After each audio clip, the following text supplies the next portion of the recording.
لیکن جنت میں جانے سے پہلے ہمیں ساتھ ساتھ یعنی جنت والا وہ عمل بھی کرنا چاہیے. تو اگر ہم جنت والا عمل کریں گے تو ہمیں یعنی وہاں پہ جنت میں کامیابی مل سکتی ہے. لہٰذا اس شعر کی تشریح تو ہو گئی ہے. اگلی جو تشریح ہے وہ تفصیل کے ساتھ میں اسی شعر کی تشریح دوبارہ آپ کے سامنے کرتا ہوں تاکہ آپ کے ذہن میں یہ تشریح مکمل طور پر بیٹھ جائے. اور یہ تشریح بھی آپ کے لیے کافی ہے. اگر آپ لوگ مطلب یعنی تشریح لکھنا چاہتے ہیں تو یہ آپ کا جو پرچہ یہ پاس ہو سکتا ہے، آپ کو نمبر مل سکتے ہیں. لیکن یہ دل مطلب جو میرا ہے تو یہ مزید بھی تشریح کرنا چاہتا ہے تاکہ آپ کے ذہن میں یہ جو تشریح ہے مکمل طور پر بیٹھ جائے. آگے آپ کو میں بتاتا ہوں اس شعر کی جو تشریح ہے، دوبارہ آپ سنیں، تفصیل کے ساتھ سنیں. اس شعر میں شاعر یعنی یہاں پہ ہمارے پیغمبر صلی اللہ علیہ وسلم کے ساتھ محبت کا اظہار کرتے ہوئے کہتے ہیں کہ میری جو امیدیں ہیں وہ آپ وسلم کی ذات سے وابستہ رہیں اور ہرے بھرے درخت کی طرح میں یعنی میری امیدیں اسی طرح پھلتی پھولتی رہیں. اس شعر میں شاعر ہمارے پیغمبر صلی اللہ علیہ وسلم کے ساتھ محبت کا اظہار کرتے ہوئے کہتے ہیں، اور یہ جو یہاں پہ جو لکھا ہوا ہے کہ یہ قصیدہ مدح خیر المرسلین، تو اصل میں یہ مدح نہیں ہے، یہ اصل میں جو کتاب کا نام ہے یہ مدیح خیر المرسلین ہے. تو اسی وجہ سے یہ نام یہاں پہ جو کتاب میں لکھا ہوا ہے تو یہ اصل میں ان سے غلطی ہوئی ہے، تو لہٰذا اس نام کو درست کرنا چاہیے. تو یہ لفظ کیا ہے؟ یہ مدیح خیر المرسلین، یعنی دعایا حصے میں مطلب یعنی یہ جو نعت لی گئی ہے تو اس کا نام کیا ہے اس کتاب کا؟ تو یہ قصیدہ ہے. تو اسی وجہ سے شاعر یہاں پہ ہمارے پیغمبر صلی اللہ علیہ وسلم کے ساتھ یعنی ان کی مدح سرائی کرتے ہوئے کہتے ہیں کہ میری امید حضور صلی اللہ علیہ وسلم کی ذات سے ہمیشہ وابستہ رہیں. تو امید وابستہ کس طرح رہے؟ حالانکہ یہاں پہ ایک بات میں یہ بھی بتاتا چلوں کہ ہمارے پیغمبر صلی اللہ علیہ وسلم کے ساتھ ہماری امیدیں تو وابستہ رہنی چاہیے، لیکن اصل میں امیدیں جو ہمیں وابستہ رکھنی چاہیے تو صرف اور صرف اللہ تعالیٰ کے ساتھ ہمیں امیدیں وابستہ رکھنی چاہیے، کیونکہ اللہ تعالیٰ سارا نظام چلانے والا ہے. کیونکہ اللہ تعالیٰ نے ہمارے پیغمبر صلی اللہ علیہ وسلم کو، پیارے نبی صلی اللہ علیہ وسلم کو، سارے انبیاء کو اللہ تعالیٰ نے ہی پیدا فرمایا، مبعوث فرمایا. تو لہٰذا ہماری جو امیدوں کا مرکز ہے وہ اللہ تعالیٰ ہی ہے. اور اگر ہم اللہ تعالیٰ کی اطاعت کریں، اللہ کے احکام پر اپنی زندگی گزاریں اور ہمارے پیغمبر صلی اللہ علیہ وسلم کی جو طریقے ہیں ان کے طریقوں کے مطابق ہم 100% زندگی گزارنے کی کوشش کریں، تو پھر یہی اللہ تعالیٰ نے یعنی ان کو یعنی اللہ تعالیٰ نے ہمارے پیغمبر صلی اللہ علیہ وسلم کو یعنی ایک سبقت دیا ہوا تھا، ایک سبقت آپ وسلم کو اللہ تعالیٰ کی طرف سے یعنی عطا کیا گیا تھا. اور وجہ کیا ہے کہ آخرت کے دن میں یعنی انشاءاللہ ہمارے پیغمبر صلی اللہ علیہ وسلم یعنی حوض کوثر پہ وہ مطلب وہاں پہ موجود ہوں گے اور اپنی امت کو مطلب یعنی وہ سیراب کریں گے یعنی حوض کوثر سے. تو اسی وجہ سے ایک بات تو یہ بھی ہے کہ وہاں پہ یعنی ہمارے پیغمبر صلی اللہ علیہ وسلم کے جو طریقے ہیں تو یہی طریقے میری کامیابی کا ذریعہ ہے. اگر میں ان کے طریقوں کے مطابق زندگی گزاروں تو شاعر نے امید کو ایک ہرے بھرے درخت سے تشبیہ دی ہے. اصل میں یہ تشبیہ ہے کیونکہ شاعر نے ہرے بھرے درخت سے یا سرسبز و شاداب درخت سے تشبیہ دی ہے، یعنی وہ درخت جس کی ہر شاخ پھولدار ہے اور ہر پھول پھلدار ہے. شاعر دعا کرتا ہے کہ میری امید کا جو ہر ریشہ ہے، جو ڈور ہے، جو تار ہے، جو رسی ہے، تو وہ رسی یا وہ تار، ہر ایک تار ایسے درخت کی طرح ہے جو یعنی مسلسل یعنی وہ گروتھ کرتا جاتا ہے اور وہ پھیلتا جاتا ہے. کبھی وہ جو درخت ہے تو اس پہ کبھی خزاں کا موسم نہ آئے، یعنی میں ہمیشہ پر امید رہوں. جس طرح یہ جو درخت ہے، جو سرسبز و شاداب درخت ہے، اس میں جو پتے اگے ہوئے ہوتے ہیں، جو نئے نئے پتے اگے ہوئے ہوتے ہیں یا اگ آئے ہوئے ہوتے ہیں، تو اسی طرح میری زندگی بھی پر امید رہے. جس طرح یعنی درخت کے پتے جو سرسبز و شاداب ہوں، اسی طرح میری امید بھی یعنی ہمیشہ کی طرح یعنی ہمیشہ کے لیے سرسبز و شاداب ہو. دوسرا مطلب اس کا یہ بھی ہو سکتا ہے کہ میری امیدیں یعنی کمزور دھاگے کی مانند ہے، دھاگے کی طرح ہے. اور وہ دھاگے کی طرح کس طرح ہے یعنی اور اگر مجھے ہمارے پیغمبر صلی اللہ علیہ وسلم کی جو محبت ہے، جو نظر التفات ہے اور اور جو نظر کرم ہے وہ مجھے حاصل ہو جائے، تو ہمارے پیغمبر صلی اللہ علیہ وسلم کا نظر کرم تب حاصل ہو سکتا ہے جب ہم آپ صلی اللہ علیہ وسلم کی طریقوں کے، آپ وسلم کے جو طریقے ان کے مطابق زندگی گزاریں. تو ایک سرسبز و شاداب اتنا درخت یعنی اتنا تناور درخت کی مانند یعنی وہ ہو جائے کہ جس طرح ہر شاخ پر وہ سینکڑوں پھول ہوں گے. یہ ظاہری بات ہے کہ ہر شاخ پہ وہ بہت سارے پھول ہوتے ہیں. اور پھر آگے کہتے ہیں کہ شاخ میں پھول اور پھل مراد یہ ہے کہ حضور صلی اللہ علیہ وسلم کی محبت و اطاعت کی بدولت دن اور آخرت کی جو برکات ہے اور جو برکتیں ہیں، جو فوائد ہیں، جو فائدے ہیں وہ حاصل ہوں گے. قرآن میں اللہ تعالیٰ نے واضح فرمایا ہوا ہے کہ آپ صلی اللہ علیہ وسلم کی محبت کی اور اطاعت کی بدولت اللہ کی محبت اور آخرت، اللہ کی محبت اور دنیا آخرت کی کامیابیاں مل سکتی ہیں۔ جس طرح آپ لوگوں کو میں نے آغاز میں بتا دیا کہ جب تک ہم اللہ تعالیٰ کے احکام پر حضور نبی کریم صلی اللہ علیہ وسلم کے طریقوں کے مطابق زندگی نہیں گزاریں گے تو ہمیں کامیابی نہیں مل سکتی۔ لہٰذا کامیابی ہمیں تب مل سکتی ہے جب ہم آپ وسلم کے طریقوں کے مطابق زندگی گزاریں۔ جس طرح انہیں جواب شکوہ کا آخری شعر ہے، اور یہ علامہ اقبال رحمۃ اللہ نے جو جواب شکوہ کا یہ جو نظم لکھی ہوئی تھی، تو یہ نظم انہوں نے 1913 میں لکھی ہوئی تھی۔ تو 1913 میں یہ جو نظم لکھی ہوئی تھی، تو اس نظم میں یعنی آپ وسلم کی تعریف، یعنی اللہ تعالیٰ کی طرف سے ایک جواب دیا جاتا ہے، اور وہ شعر آپ کے سامنے میں مطلب انہیں گزارش کرتا ہوں، شعر سناتا ہوں۔ جس طرح وہ کہتے ہیں شاعر علامہ اقبال رحمۃ اللہ علیہ، کی محمد سے وفا تو نے تو ہم تیرے ہیں، کی محمد سے وفا تو نے تو ہم تیرے ہیں، یہ جہاں چیز ہے کیا لوح و قلم تیرے ہیں۔ مطلب اگر آپ صلی اللہ علیہ وسلم نے،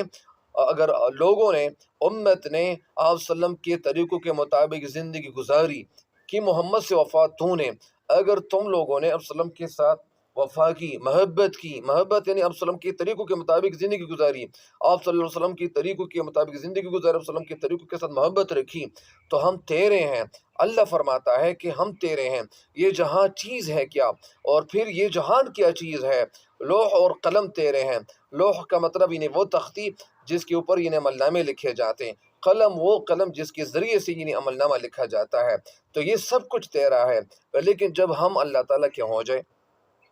یعنی جب اللہ تعالیٰ، اگر ایک انسان اللہ تعالیٰ کا بن جاتا ہے تو اس کا مطلب یہ ہے کہ جب ایک انسان اللہ تعالیٰ کا بن جاتا ہے تو اللہ تعالیٰ بھی ان کا بن جاتا ہے۔ تو یہ بات ناممکن نہیں ہے، یہ ممکن ہے، لیکن ہمیں ناممکن کو ممکن بنانے کے لیے ہمیں کوشش کرنی چاہیے، ہمیں اللہ تعالیٰ کی عبادت کرنی چاہیے۔ تو شاعر کو حضور صلی اللہ علیہ وسلم کے ساتھ جو کون سی امیدیں ہو سکتی ہیں، ظاہری بات ہے کہ امیدیں تو ہر انسان کی زندگی میں، اگر ہم زندگی گزار رہے ہیں، یا اسی طرح اگر ہم کوئی کاروبار شروع کر رہے ہیں تو ہم کاروبار اس لیے کرتے ہیں تاکہ ہمارے اس کاروبار کی وجہ سے ہمیں فائدہ ملے۔ ہم اپنے لیے، اگر ہمارے پاس ہمارا اپنا گھر نہ ہو تاکہ ہم اپنے لیے گھر خریدیں، پھر ہمارے دل میں یہ بات ہو سکتی ہے کہ ہم اپنے لیے گاڑی خریدیں، اور پھر اپنے بچوں کے لیے مطلب ان کی جو تعلیم ہے ان کے اوپر ہم صحیح طریقے سے توجہ دیں۔ تو اگر ہم زیادہ توجہ دیں گے ان کی تعلیم پہ بھی، اور ان کے اپنے لیے گھر بھی خریدیں گے، گاڑی بھی خریدیں گے، تو اسی طرح وہ جو ہمارے بچے ہیں تو ان کی زندگی بھی گزر جائے گی، ان کی زندگی میں مطلب ان کو زیادہ کامیابیاں ملیں گی۔ تو یہ والدین کی جو زندگی ہے وہ یہی زندگی ہوتی ہے، ان کی یہی سوچ ہوتی ہے، تاکہ اسی وجہ سے تو وہ یہ کاروبار کرتے ہیں۔ اسی طرح یہاں پہ جو شاعر نے جو مطلب بتایا ہوا ہے، تو شعر کا جو مقصد ہے اور جو محبت کا اظہار ہے، وہ محبت کا اظہار کیوں کرتا ہے، کس طرح کرتا ہے، تو یہاں پہ شاعر نے ہمارے نبی وسلم کے ساتھ کون سی وہ امیدیں وابستہ کی ہوئی ہے۔ امیدیں تو ظاہری بات ہے کہ ہر انسان کو یہ پتہ چلتی ہے ان امیدوں کے حوالے سے کہ ہر عاشق کی خواہش ہوتی ہے، ارمان اور ایک آرزو ہوتی ہے کہ وہ محبوب کا دیدار حاصل کرے، ان کا دیدار کریں، محبوب کے لیے اپنی جان کی بازی بھی لگائیں، اور اس کی خاطر مشکلات وہ بھی برداشت کریں، مشکلات کو بھی مطلب وہ برداشت کریں، تاکہ وہ جو محبوب ہے محبوب کی نظروں میں خود کو کامیاب کر سکے، تو اسے محبوب کی توجہ اور التفات حاصل ہو۔ اور یہ دنیاوی محبت کے حوالے سے بھی بات ہو رہی ہے، چنانچہ شاعر کو دنیا میں حضور صلی اللہ علیہ وسلم کے ساتھ کہ خواب میں زیارت اور وسلم کے روزہ پر حاضری کی امید ہو سکتی ہے۔ مطلب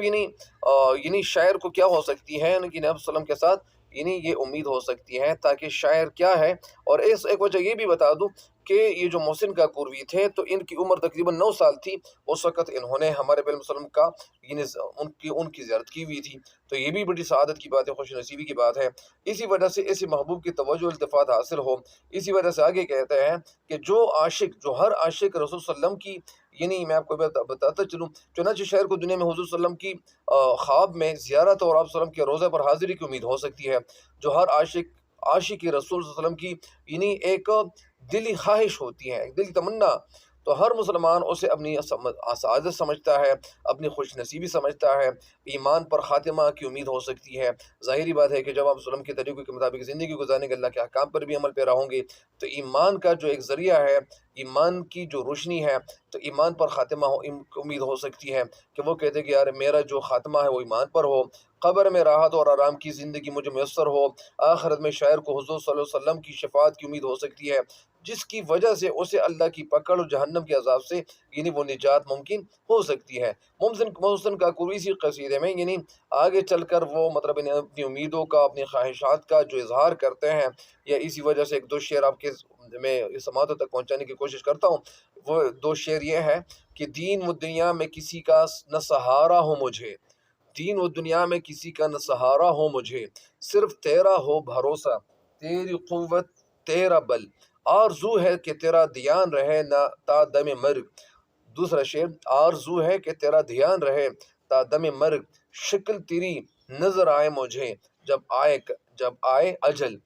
شکل کا مطلب یہاں پہ ہمارے پیغمبر صلی اللہ علیہ وسلم کی وہ کیا ہے، ہمارے پیغمبر صلی اللہ علیہ وسلم کا چہرہ مبارک کی طرف اشارہ ہے۔ تو شعر کہتے ہیں کہ جس طرح کمزور اور اسی طرح وہ پتے جو ان تک غذا نہیں، جس طرح کمزور اور نحیف رگیں پتوں کو غذا پہنچا کر سرسبز کرتی ہے، جس طرح جو کمزور وہ جو رگیں ہوتی ہیں، وہ جڑیں ہوتی ہیں، تو ان کے ذریعے سے وہ کیا کر سکتا ہے، اگر وہ جڑیں کمزور ہو تو وہ جو پودے ہیں ان تک غذا پہنچانا یہ مشکل کام ہوتا ہے۔ لیکن یہاں پہ کہنا یہ چاہتے کہ پتوں کو غذا پہنچا کر سرسبز کرتی ہے، اور اسی طرح اللہ تعالیٰ یہ کرتا ہے کہ ایک کمزور رگیں جو ہوتی ہیں، اس کے باوجود اللہ تعالیٰ ان تک جو رسائی کرتا ہے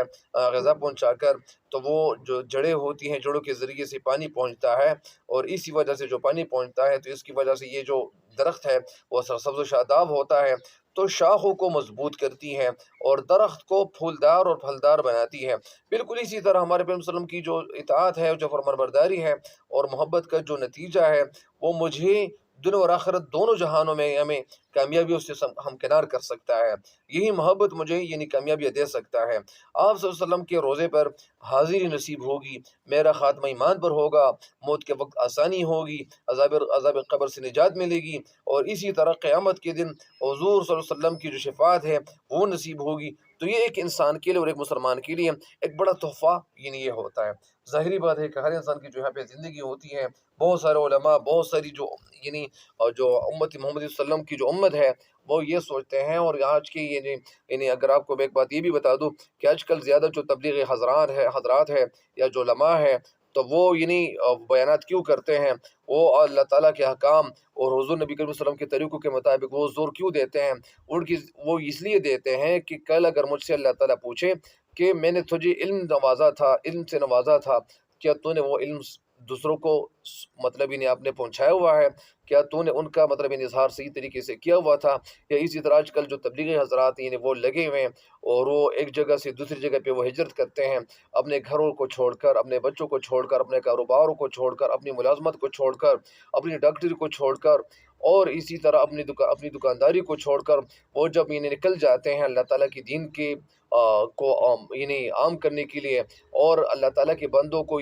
صحیح مومن بنانے کے لیے، ان کو ایمان کی روشنی سے سرفراز کرنے کے لیے، یا اسی طرح بیرونی ممالک میں زیادہ تر جو تبلیغ حضرات ہوتے ہیں وہ جو سفر کرتے ہیں، ان تبلیغ حضرات میں علماء بھی وہ پیش ہوتے ہیں، تو جب علماء ہوتے ہیں ان کے ساتھ تو ان سے زیادہ لوگ فائدہ اٹھا سکتے ہیں۔ اسی طرح یہ لوگ یہ کام اس لیے کر رہے ہیں تاکہ یہ ان کے لیے ایک